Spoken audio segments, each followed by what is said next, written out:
All right. Good evening, everybody. Thank you so much for being here. This is a nice crowd full of new and old friends, and it's great to see a lot of familiar faces. My name is Jenna Moe. I'm the Senior Director of the Aspen Society here at the Aspen Institute. For our members in the room, thank you so much for supporting the work of the Institute and driving change through leadership and dialogue.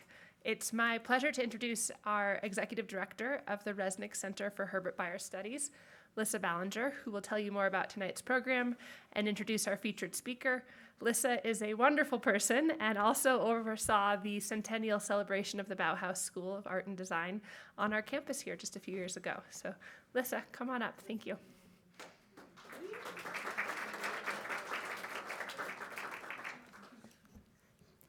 Hi, everyone. Thank you so much for being here. And we are so excited to be partnering with the Aspen Society this evening. As Jenna introduced, I'm Lissa Ballinger. I have the pleasure of being the executive director of the Bayer Center, and I'm so happy that my colleagues are here in the room as well. I hope that most of you in the room, how many of you have been to the Bayer Center at this stage? Phew. Okay, good. But you know that you're not off the hook once you come once, right? Even if you just went to Ellen Lupton's lecture, if you've been to a tour, we have rotating exhibitions. This typography exhibition that we have on view right now, which is called Bauhaus Typography at 100, for which Ellen Lupton wrote the introduction, is on view through April 26th, and it is a pithy exhibition that deserves many, many visits. When that comes down on April 26th, we're going to be closed for a short time, and then we reopen June 10th with an exhibition focused on Herbert Bayer's sculptures, which is going to be extraordinary, also commemorating the 75th anniversary of the Aspen Institute. So I have the pleasure of introducing Ellen Lupton, and my colleagues know this, but I've been joking that Ellen Lupton is the Beyonce of typography. I'm not kidding. I mean, truly, this woman is extraordinary. I have been so excited to meet her personally, and to get her on campus is such a pleasure. And her enthusiasm and excitement when she wrote me when she got here. I mean, these are like, we are Herbert Bayer nerds and Bauhaus nerds, and she was so excited, which makes me so excited. But she has authored and co-authored numerous books about graphic design that we're selling in the back here and also at the Bayer Center store, including Design and Storytelling, Graphic Design Thinking, Herbert Bayer Inspiration and Process in Design. She literally wrote one of the books on Herbert Bayer. Health Design Thinking and Extra Bold, a feminist, inclusive, anti-racist, non-binary field guide for graphic designers. Her latest book is Thinking with Type, 3rd edition, and she teaches in the graphic design MFA program at the Maryland Institute College of Art in Baltimore, also known as MICA for you design people, and she is curator emerita at Cooper Hewitt Smithsonian Design Museum in New York City. And I had the pleasure of seeing the exhibit that she organized on Herbert Bayer in 2019. Is that when it was? Right, unfortunately during COVID, but it was such an extraordinary exhibition. So the other thing that I just learned about her today, which I think is so cool, is that she has written a bunch of zines on type and baking. So I'm just going to leave it there because that is so intriguing. But please help me welcome Ellen, and please come visit us at the Bayer Center. It's so cool to be here because this is like totally Bayer. Everywhere I look, Herbert Bayer. This is where the Bauhaus went to ski. So it's been on my bucket list to come here, and so excited. So is everybody ready to go to art school? Yes. Did anybody here attend an art school? All right, I see. Excellent. So art schools, before the Bauhaus were pretty stuffy places where you would draw like from Greek statues and copy things. And the Bauhaus created the modern idea of an art school where you go to forget everything you think you know about art. Okay. So we're going to go there together and hopefully learn a few things. So a theme of my talk is the idea that every object has a theory. So objects embody ideas. And the person who inspired me is Mark Wigley, who's a architectural critic, and he said this at an event that we attended together, and I was like, that's it. So as we look at objects and fonts and posters, we're going to look at the theory behind them. And I want to start with this very famous chair by Marcel Breuer, who is a student at the Bauhaus and then became a faculty member. And it's a chair that rejected everything people thought they knew about chairs, right? Because chairs are supposed to have legs, and this one doesn't. And chairs are supposed to be made of wood, and they're supposed to have soft, padded upholstery. But no, Marcel Breuer made this chair, which can now be found in conference rooms and hotels all around the world, but he invented it. And so where does someone get an idea like that? Well, Marcel Breuer, that's him, sitting in his chair. He was only in his 20s when he designed it. He got the idea from his bicycle. So often what designers do is they become inspired by something that's like the wrong inspiration. A furniture designer in 1920 was supposed to look at French kings, not bicycles, right?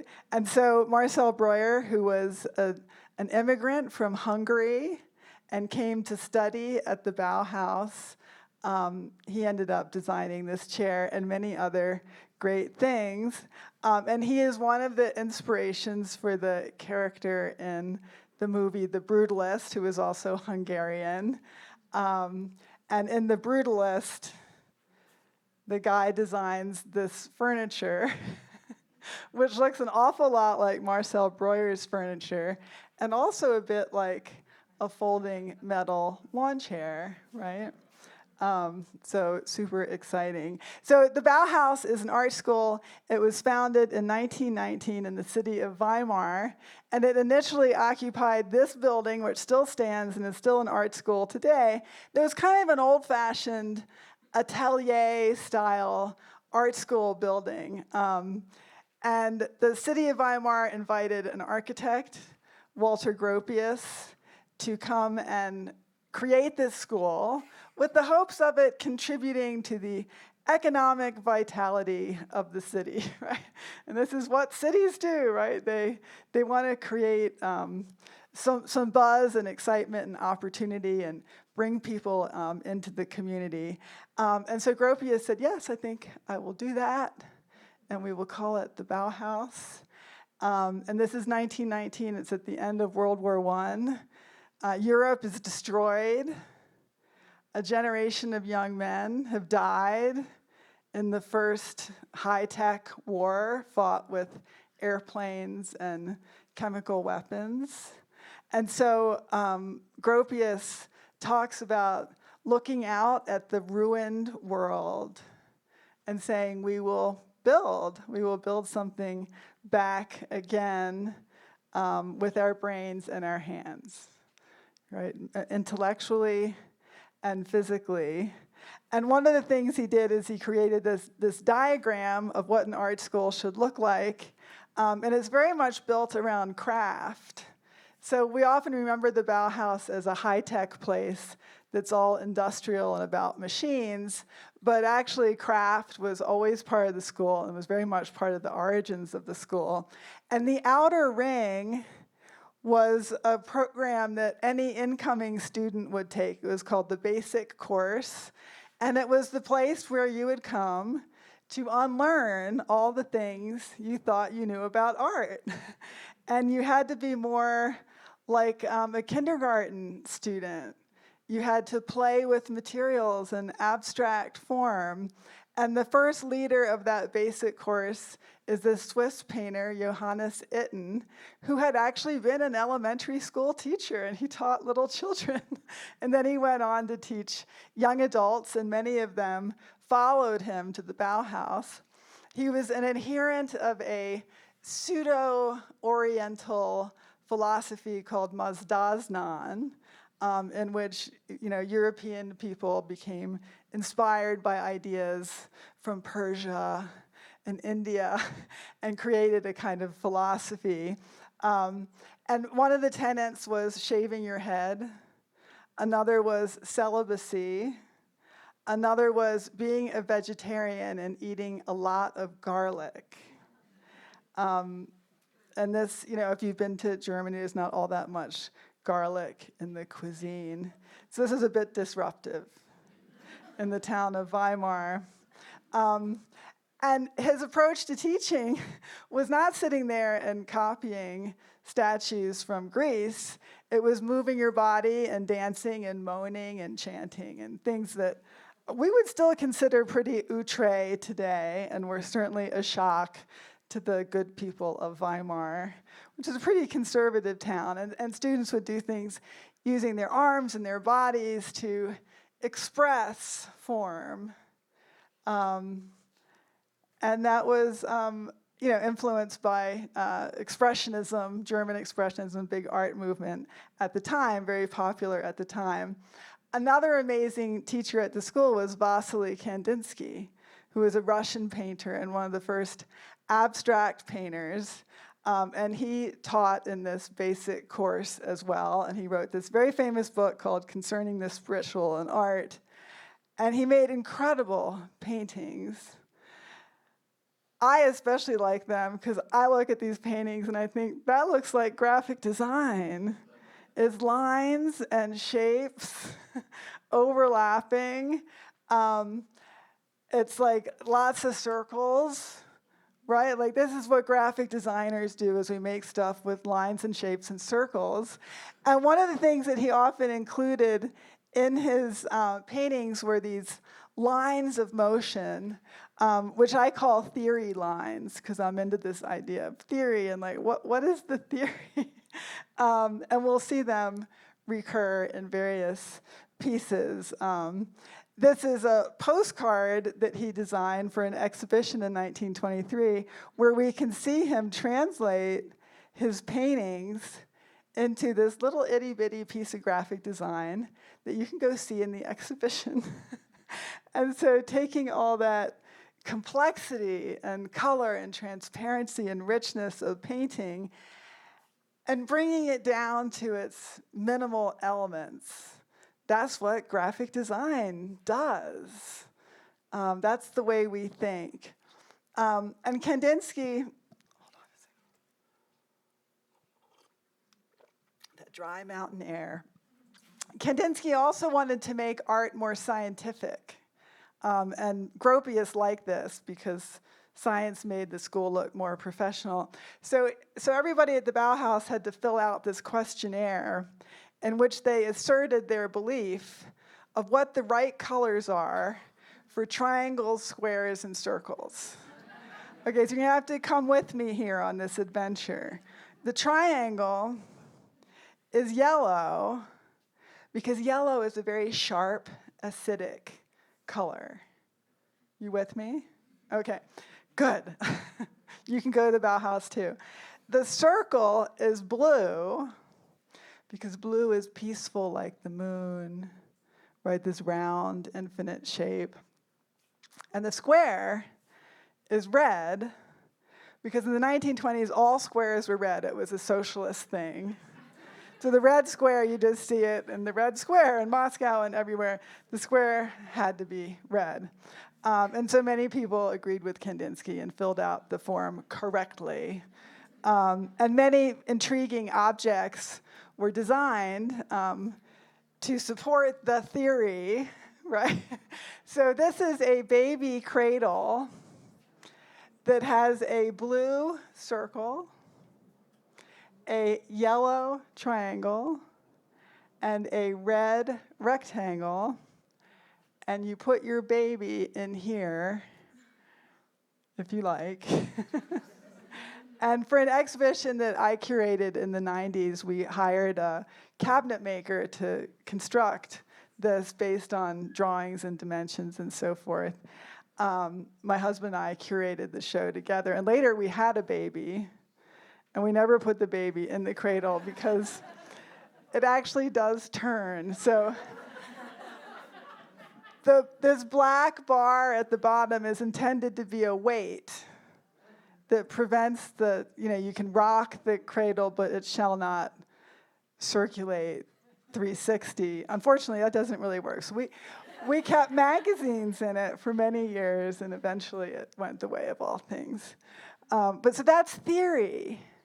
Okay, a theory of color equals form, and how can we make objects that look like that? And some other objects include this amazing children's furniture by Anna Seidhoff-Buscher, who is also a student of Itten and a student at the Bauhaus. And she believed that children should play. Children shouldn't just be learning perfect handwriting. They should be creating castles and worlds out of boxes. And she went on to design these wonderful children's blocks, which are available at the Bayer Center, authentic Bauhaus toys for learning. And so the kind of learning that a child could do was similar to what a student at the Bauhaus would do. So cool. So we're here to talk about typography. So I want to show you what would typography and lettering look like in this early Bauhaus, this expressive Bauhaus. This is from a portfolio of prints, which is in the exhibition. And this is a piece of lettering by Itten, the garlic guy. And it's not done with fonts, right? These are not your Helveticas and your Times Romans. It's all drawn by hand and then reproduced as a lithograph. And so it has it's from the hand, it's a drawing. It's lettering as form created by the body in motion.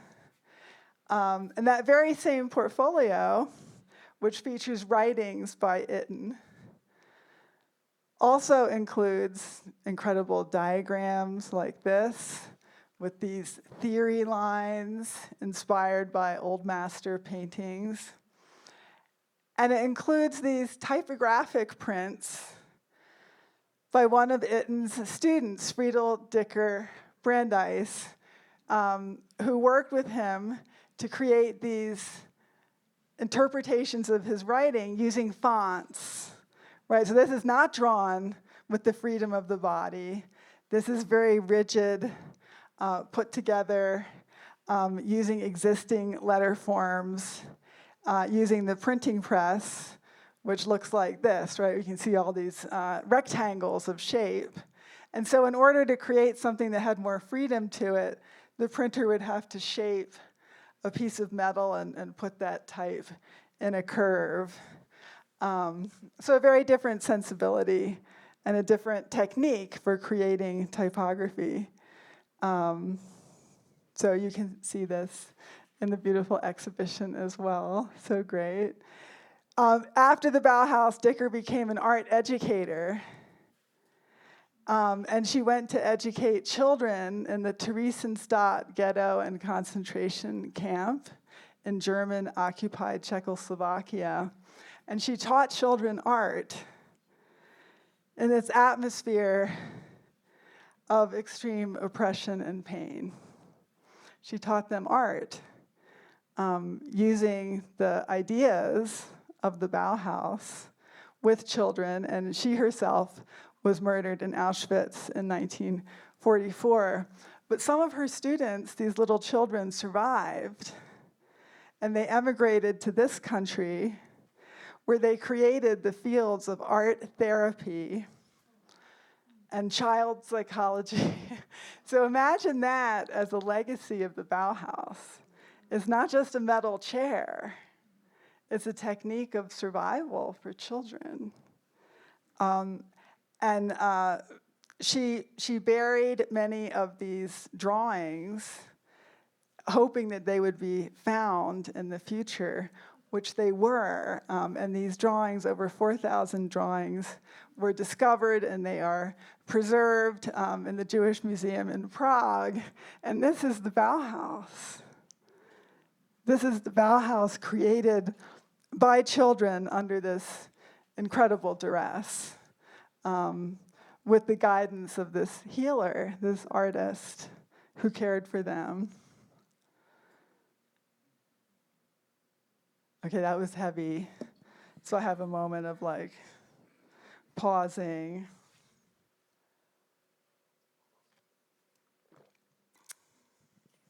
It's true, though, it's history. So there we go. Now we have to go back to art school. Okay, meanwhile, back at the Bauhaus, Gropius, the boss, he did not get along with Itten, the mystic. And the people of Weimar were giving Gropius a big hassle about the garlic and the long clothes and all the people chanting. And so Gropius forced Itten to resign. And Gropius needed some new blood at the school.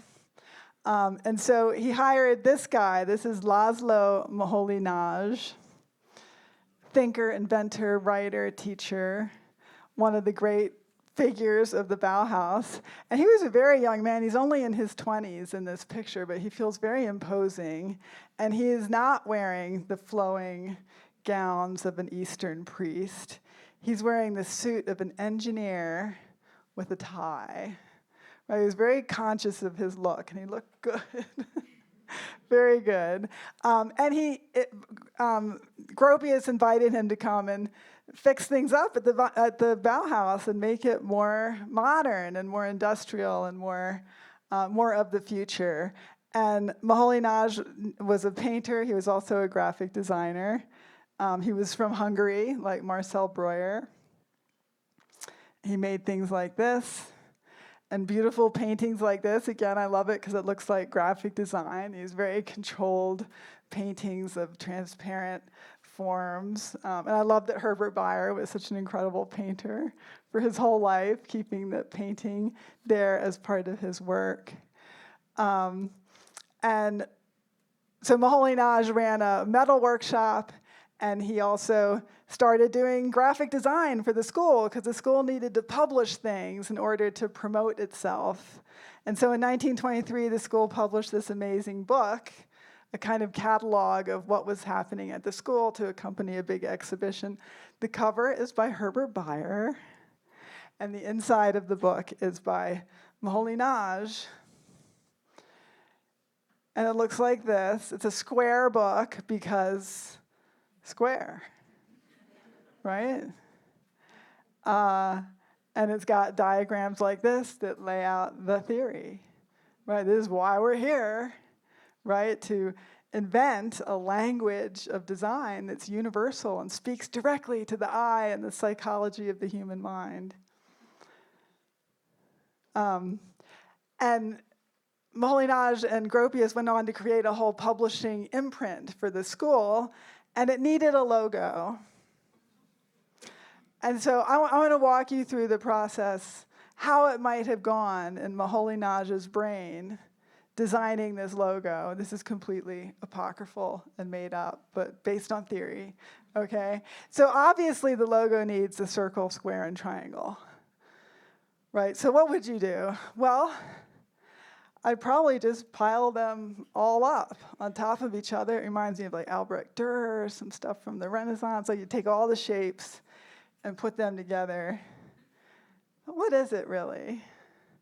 Maybe if I turn it on its side, now it's starting to be an arrow. But the arrow is pointing right, and we don't like to point arrows right. We like to point them left. Okay, better.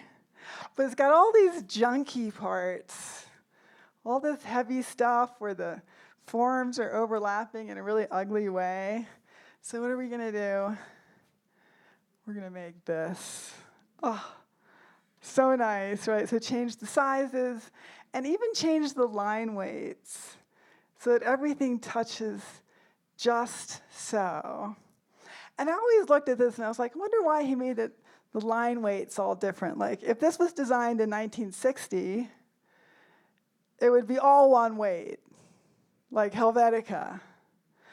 But Moholy-Nagy was a constructivist. He wanted to show how things are constructed. He wanted that identity of each shape, the circle, the square, the triangle, to still be itself and not to be mushed together into one, like, super symbol. And he put that beautiful logo on all kinds of stuff. And you can see some of that stuff in the exhibition. Because they had to sell these books with postcards and bills and posters. And I have it as a tattoo. And I've met many people around the world who have this tattoo. I thought I was so original, but no. And this is Kyle. He was my tattoo artist. And I brought him this very precise drawing of exactly what I wanted, the different line weights and everything. And he's like, "What is this?" I'm like, "Oh, it's a logo for a German art school designed in 1923. And he's like, "Oh, okay, I thought it was some kind of secret symbol." I'm like, exactly. A cult. Indeed. So there's that. And these are some of the amazing books. And you can see them all, every single one of them, in the exhibition that Moholy-Nagy designed and edited and brought into being. And they sold them. And many of the books include photography and celebrate the photographic image. These are photographs made without a negative. They're made by simply exposing an object onto photographic paper. And Moholy-Nagy made these with his wife, Lucia Moholy, who was a photographer, never hired officially at the Bauhaus, but was always there working and making things happen. And she ran a dark room at the school, and they did this book together, which she is uncredited for, about the role of photography and film in visual communication. And it's a mind-blowing book, and it's in the exhibition. It's so great. And they collected examples of photographs from modern media that allowed the eye to see things in a new way, like tracks of light going through the city. Only a camera can capture that by slowing down the exposure. Your eye can't see those lines. These are lines created by cars. They're theory lines made by cars.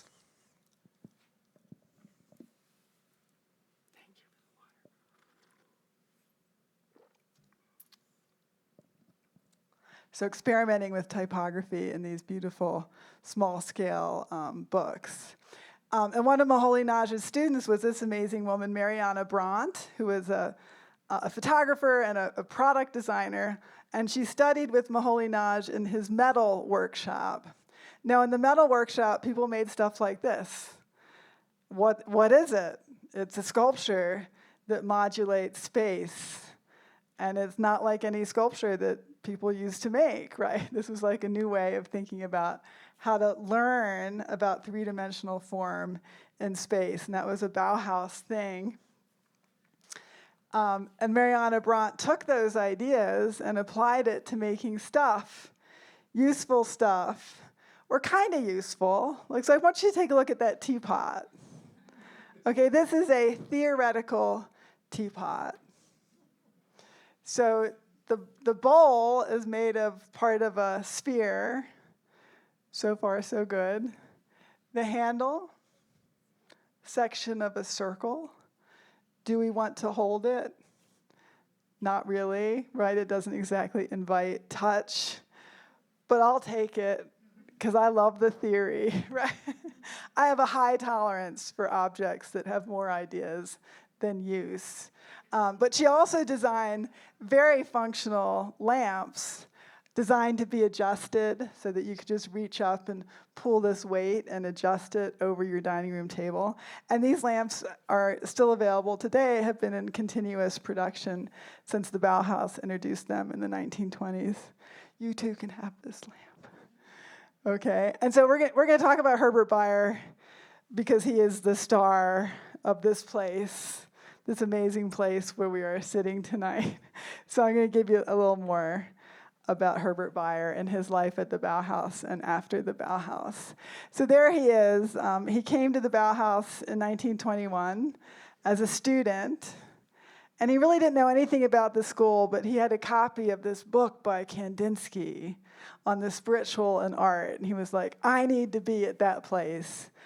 And he really wanted to go. He wanted to go so badly that he walked 258 kilometers from his house in Darmstadt to get to Weimar.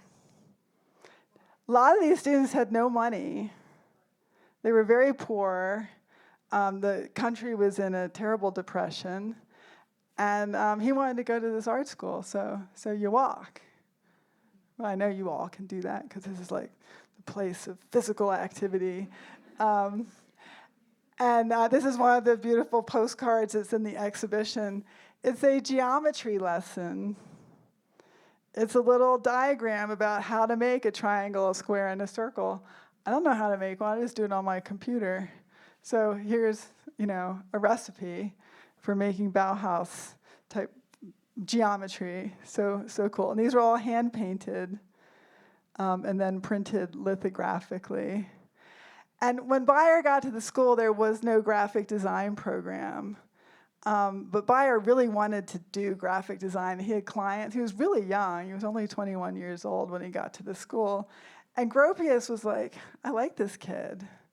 And this could be good for us, right? We need some graphic design at this school to sell our ideas and our products. And so he really became a mentor of Bayer and ultimately a lifelong friend. And Gropius is, like his father's age. They're different generations. But he really became a mentor and encouraged Bayer to explore this new field of graphic design, even though they didn't really have classes in that at the Bauhaus. And Bayer designed this alphabet called Universal Alphabet, which is a theory of the alphabet. Part of the theory is no capital letters. This is a big Bauhaus idea, and he hung on to it even all through his Aspen years. No capital letters. He thought, I can't hear them. Like, what does that sound like, right? It's a waste. It makes fonts more expensive and harder for little children to learn. And the worst thing is that a capital letter is like a little king in every sentence, right? And some people I know of put lots of them all through the sentence, like places where you wouldn't normally see capital letters, these little kings everywhere. And Herbert Bayer was like, no, we're going to do away with that. So his theory of the alphabet is no capitals and make it all out of circles and simple shapes. Looks kind of terrible, right? And he never really made it as a font, but it was a theory with all kinds of passion to it. Now, this was created as a font in 1975 by this New York designer named Ed Bengat, and it became one of the most popular typefaces. And in fact, when many people hear the word Bauhaus, they think of this font. And Ed Bengat was a real pop artist. He designed literally hundreds of typefaces in his lifetime, unlike Herbert Bayer, who only did 2, and neither of them are really that good. Ed Bengat really knew what he was doing. And so we kind of have the clash here of this young idealist and Ed Bengat, who's just like, I want to make cool fonts that work, okay? And so this is what his version looks like. You'll notice it has capital letters, because this is America. Don't take away my guns or my capital letters. I need this stuff. And it's like goofy and pop. It's like bell bottoms. It's like 7-Up. It's the 70s. It just like totally works. And he actually saw to it to make sure that Herbert Bayer got a royalty for the typeface, which is very charming. Anyway, in 1925, the Bauhaus moved to Dessau and got a proper modern building designed by Walter Gropius with lettering by Herbert Bayer. So cool, this little brochure with shadows behind the type. And so that's Dessau, which is outside of Berlin, a much more industrial area. The people of Weimar were like, no way, we're cutting your funding. Sound familiar? Go to Dessau. They welcomed the school to really contribute to culture and economics. There's a diagram of Dessau presented as the center of the universe, right? So we could put Aspen there, right, and say Denver, Los Angeles, Chicago, New York, right? It's not geographic, it's theoretical. It's a theory of what is at the middle. So beautiful. And that's Herbert Bayer in 1925. He was hired to be the graphic design teacher at the new school and to create a full-on letterpress print shop and to design and print all the brochures to sell the products, right? So famous Bauhaus lamp, and this is how you sell it with Bauhaus typography.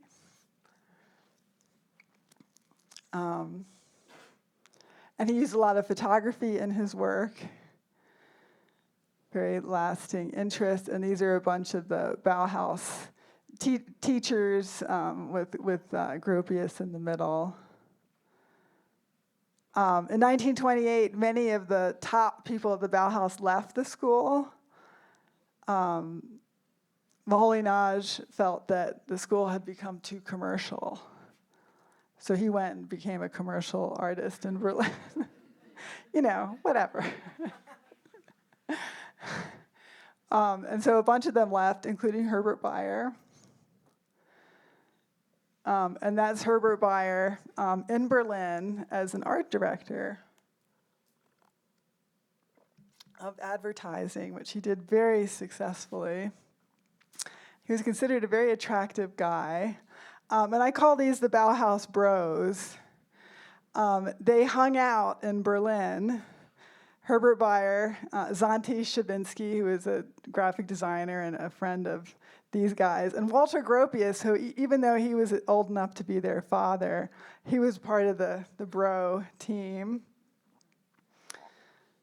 And Herbert Bayer loved to ski, and he especially loved to ski with Walter Gropius's wife, who is a beautiful young woman, Isa Gropius, who really helped run the school and then moved to Berlin with her husband.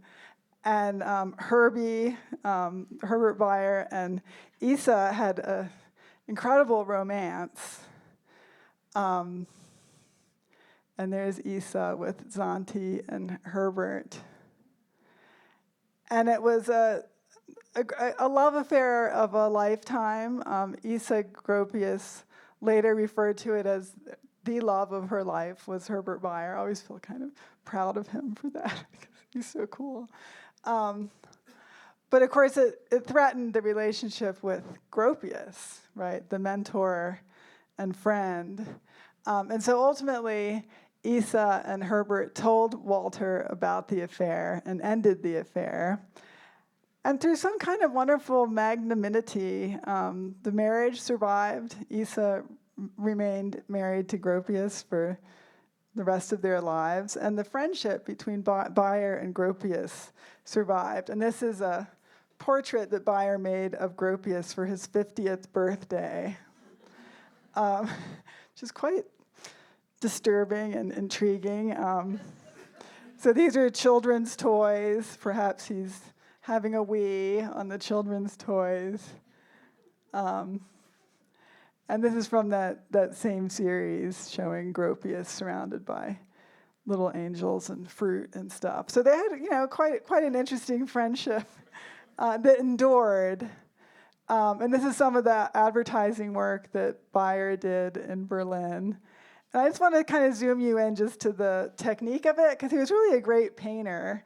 And he took photographs like from an anatomy book, and then painted on top of it the muscles of the figure and made these collages to show like these athletic figures in space. And then he drew these perspective lines into the scene, theory lines, if you will.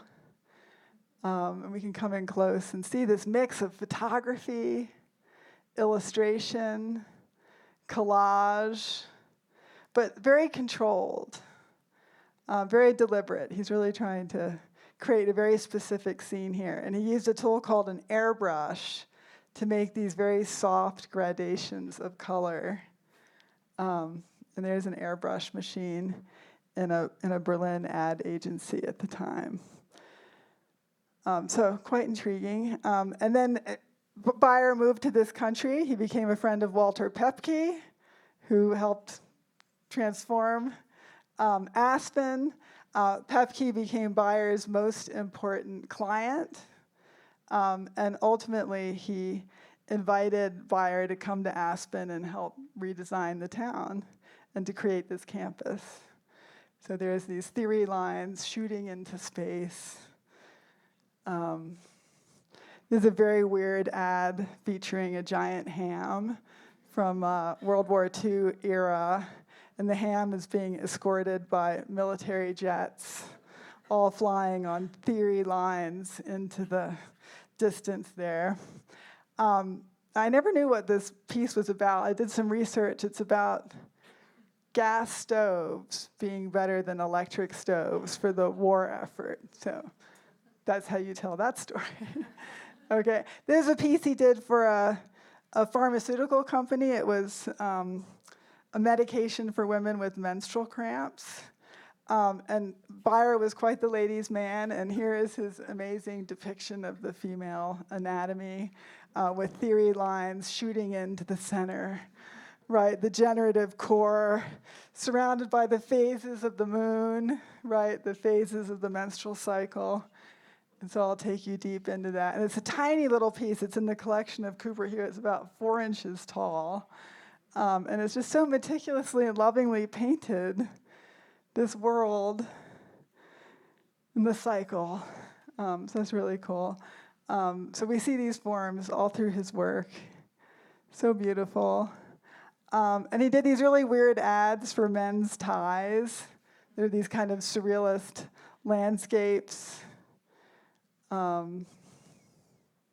with those theory lines again. And these boxes that make me think of like the marble garden here on the campus. It's all there. Ads for hair coloring, inspired by Sonia Delaunay, her paintings. Hair coloring can be cool, right? So everything can be beautiful. And of course, we're all here today because he came to Aspen and designed this amazing campus full of buildings and places and sculptures and land art and super graphics, 12 feet high, these letters for health center. Wow, so great. And his earthworks. It was such a thrill last night to get off the airplane and actually walk through these landscapes. So great. And he loved this place. He loved it so much. And here he is standing in front of his house in Aspen, which he designed and built, which no longer exists, sadly. And the architect Harry Teague, who designed this structure that we're in right now, recalled how elegant Herbert Bayer always looked. His hair always perfect, always wearing a jacket. Rather lovely. So I love that. And this place also became very important to the design community, the International Design Conference in Aspen, with many amazing posters designed by people like Paul Rand and Ivan Chermayeff. All of these are in museum collections today, and they originate from here. I actually got to attend this conference in 1993 when I first became a curator at Cooper Hewitt. I was just blown away. It was summer, and there was, the music pavilion and all that stuff. And this was the program for the event. And in 1994, my husband and I did a conference at Cooper Union called the Aspen Design Conference. And we kind of give it like a New York spin, and we all had headaches and are cranky. We didn't have any nature, so we call it the Aspen Design Conference. And that mountain you see there is made of bare aspirin and cotton balls, the cotton balls from inside the aspirin jar. It was a great event. Anyway, that's it for my talk. You've been very patient. That's a lot of history, a lot of graphic design, a lot of art school, right?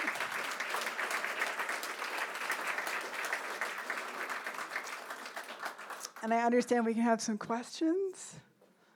Does anybody have thoughts? Yes, thank you. The books they created seem to be a uniform size. Yes. Is there a reason or purpose for that? Right, so by making them a uniform size, they all go together. It's like a brand. And if you look at something like Penguin books, which were so influential all through the 20th century, it's all about that trim size matching. And he chose to make them not coffee table books. They're small, they're handheld books, were not expensive. And he wanted them to be widely used and used by students and available to everybody and not like a big imposing art book. So the size is part of the design. Seemed like it was an interesting size, like Yeah, 6 by 9. that's very close. That's very close. Yeah.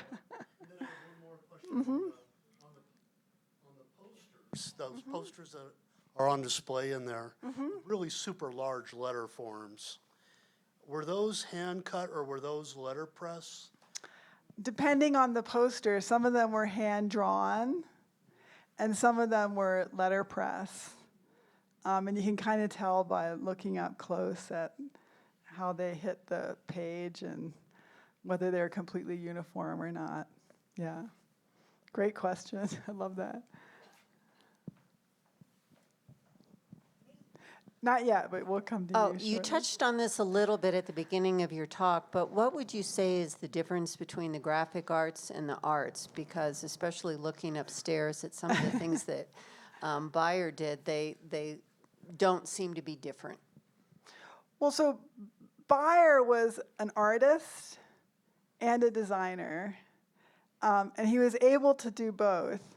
That didn't mean he thought they were the same thing. And there's a quote in one of the exhibitions about how he thought typography was actually a functional and utilitarian practice, and yet he still made paintings that had letter forms in them that were just shapes and poetic, right? Meant to evoke language and form, but not sell hair coloring.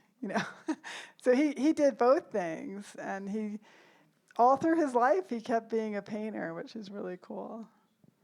Yeah, there's a question in the back, and I think there's a question in the middle. Hi, thank you. Wonderful talk. Thank you very much. Thank you. When we look at what they did in the Bauhaus, I mean, it just seems so revolutionary and still so fresh. Talk a little bit about where graphic design has gone since then. In other words, what's changed? Because it just seems like they just set the bar so high. Where did we go from there, and what were those influences, in your opinion? Well, the graphic design language created at the Bauhaus is still very much at play in design today. And that's why it's so many students want to study it and go make pilgrimages and see the things, because these ideas from the 20s are still with us. But they become more systematic, more regular, more commercialized, more technically perfect. So like that logo I showed where all the lines are the same weight, it's become more homogeneous and more of a method that anybody can learn. More codified, academic. There's a question here in the middle. Go ahead. I wasn't expecting the surrealist element to the Bauhaus, and I wondered if you could just speak about the relation between the Bauhaus. So a question about the surrealist element. So these designers after the Bauhaus was the 30s. And in the 30s, surrealism became a very popular language for commercial art and for fine art, for both. But there are many posters and book covers and advertisements that played with surrealism at that time. And Herbert Bayer really kept that in his lingo. Through his life, he continued to be very interested in that, and the object as being poetic and melting, and so that became important to him. I think in the 70s, like you see a lot of the prints that are installed in this building, he got very hard-edged and very into these like pure geometric prints. But then back at the end of his life in the 80s, it seems like he rediscovered surrealism, which I think is nice. Became much more open again, much more poetic. I love that question. Yeah. Okay. Hi there. Okay. I'm just doing my I'm an best. art school person, so I got a theory question. Uh-huh. I got a kick out of learning from this exhibition that when the Dessau Bauhaus transition, the Itten Moholy-Nagy, that's when they added the word technology to their mission statement. Oh, all right. Okay. So it's kind of interesting then when you talk about production, even talking about the social acceptance for a while in the new kind of increasingly authoritarian area of Berlin, you know? Yeah, but even so, the Nazis shut the school down. Oh, yeah, eventually. So, but yeah, maybe it was more business-oriented and more technological, but it was still seen as left-wing, Jewish, progressive, un-German, international, which is always a code. right. So, nonetheless, No, but if you're looking at the continuity of the Bauhaus as a art school, and you think about the influence of arts and crafts, right? you know, to me, the insertion of the word technology all of a sudden Very becomes big, a very yeah. unique thing. And there's definitely a change in attitude as the school moves towards that industrial production. Beautiful, thank you. I have a question about the Universal Alphabet by Bayer. That was the first time I've seen that, and I actually really loved it, and I loved the sans serif. And so I'm just curious as to why it's not considered good. Oh, okay, that's great. I'll put it up on the screen if I can. I think my thing is gone. Oh, okay. Yeah. Let me just go quickly back to it. And I'll answer that. It's like, it's awkward. So there's some professional type designers in the room tonight who know how refined a true typeface is. So something like Futura, which was also designed in the 20s, had I'll put this one. Yeah. Me too. So Futura, which is one of the most popular typefaces on the planet, was designed by someone who seriously studied how to design a typeface. This is a discipline not for the faint of heart. And so Herbert Bayer was 25 years old with a theory about capital letters and circles. He didn't have the discipline to create a truly functional typeface. So it's just has really weird heavy parts, and the S doesn't really fit in the system, and the Z doesn't quite match. It's but that's great. It's an idea, right? But it's not executed with the precision or finesse of a font that you and I would use on our computer and really communicate with. And Ed Bengat, in 1975 did better, but he also messed it up. He made it into pop art, It's its own thing. It's its own drink, right? I love it too. I'm just saying it's not truly a typeface. It's an idea. Yeah. Hi. We know, or most of us might know, that women at the Bauhaus were encouraged to stay in the department of weaving and making cloth, and I know when they came to this country, they went to the special school in the mountains. I forgot what it's called. Black Mountain College. Yeah. So what did Herbert Bayer do in his later years? Did he use women to create things with him, or were they always relegated to the crafts department? There's some people here who knew Herbert Bayer personally.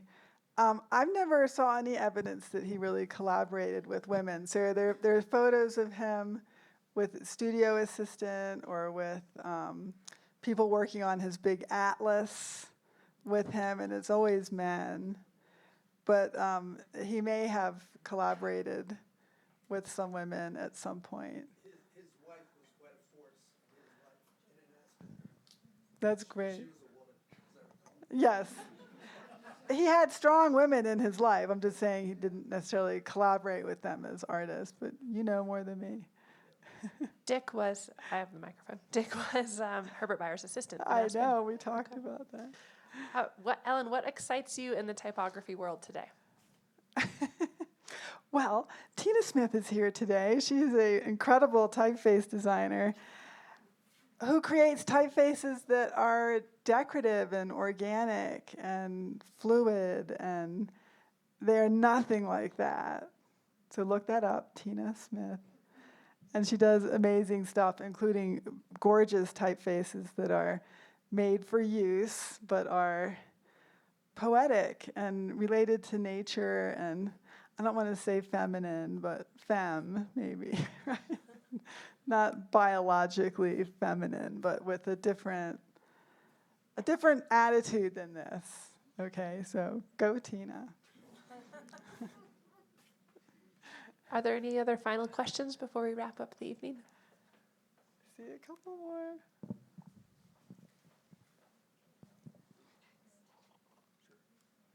Is it Bayer's influence that results in the Aspen Institute not having any capital letters? Absolutely. We're living that dream. Okay, and he designed this shape, or did he? It comes from nature. Yes, absolutely. Okay. Hi, I'm been a commercial artist in Aspen for the last 60 years or so, and Yay. I've always wondered what is where the Bauhaus came together with the Nationalists, 1930, 1936, something like that. And I've always liked what the Nationalists did. I mean, the graphic arts during the war in Germany were so much in your face. And did they cop to some of the Bauhaus people? I mean, did they hire you? You would say there were certainly Bauhaus designers and students who joined the National Socialist Party and were sympathizers. There was anti-Semitism at the Bauhaus. There were students that were harassed for being Jewish. There are students who died in the camps. There are people like Moholy-Nagy who emigrated. He was a Jewish artist. There's a whole book coming out about the relationship between the Bauhaus and the National Socialists, which is not like an easy, clean story. It's a complicated story. And people like Gropius and Bayer wanted to make it seem simpler in retrospect than it was. But it was a complicated story, and I don't know all the details. One more. Okay. Sorry, Thank that you. he did a monograph on Kenzo Tonga. That sounds that right, ring but any I don't bells? know the answer, and maybe Lissa knows. And I wondered if there was any overlap with the modern Japanese look at architecture and how Yeah, I mean, the Herbert- whole 'cause I think he mid-century did it in the modern early thing, 60s. Bayer lived through that and was part of it, I yeah. think he did it in the early 60s. That could be. I He designed a wondered, lot of 'cause books he in the was moving into 60s. architecture. Many, many books. Okay, I think that we're going to call it. Okay.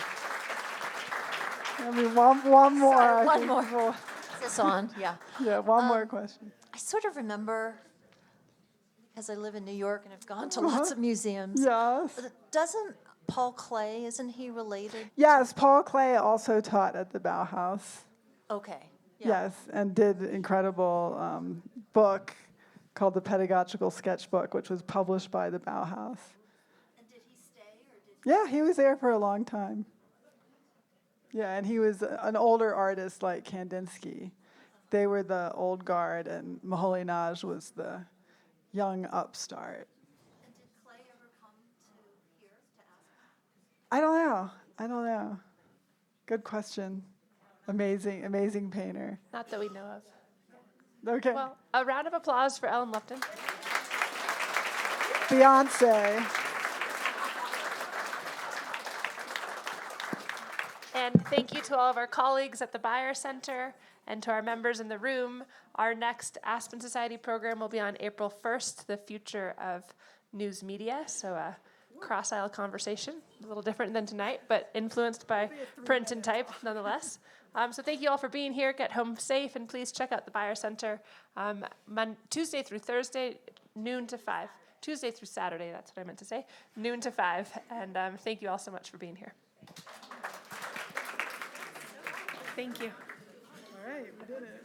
That was great. I enjoy the humor and levity you bring. Yeah, I studied art history in undergrad.